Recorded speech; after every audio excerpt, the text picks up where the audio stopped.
আপনি শনিকে সন্তুষ্ট করার জন্য শনিবার নিরামিষ খাচ্ছেন, শনিদেবকে সরিষার তেল চড়াচ্ছেন, কুকুরকে খাবার খাওয়াচ্ছেন, তাতেও শনির প্রবলেম আপনার মিটছে না।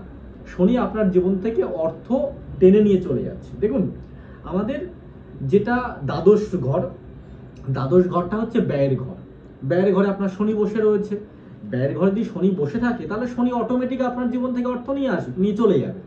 শনি আপনার অর্থ বা নষ্ট করাবে। দেখুন, জ্যোতিষটা জানি বলে সঠিকভাবে বলতে পারি। জ্যোতিষ শাস্ত্র অনুযায়ী আমি আলোচনা করি, প্রোগ্রামগুলো করি। আমার টোটকাগুলো, এটা টোটকার প্রোগ্রাম, টোটকাগুলো মন দিয়ে শুনুন, আপনার জীবনে কাজে দেবে।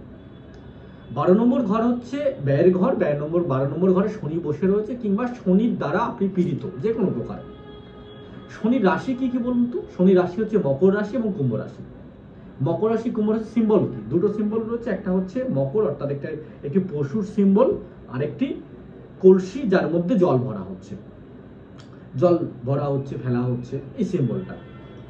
তা আপনাকে আজ খুব সহজ একটা রেমেডি বলছি, সহজ একটা টোটকা বলছি। যদি শনির প্রবলেমে আপনি ভোগেন বা আপনার 12 হাউসে শনির অবস্থান রয়েছে, এই উপায়টি করবেন, খুব ভালো ফল পাবেন। কি করতে হবে আপনাকে? তো আপনাকে করতে হবে, আপনাকে খালি পায়ে সবুজ ঘাসের উপরে হাঁটতে হবে।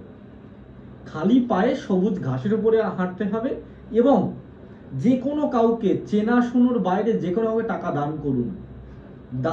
যে কোনো কিছু, অর্থ হোক বা যাই হোক, যে কোনো কিছু দান করুন, এনি প্রোডাক্ট দান করুন।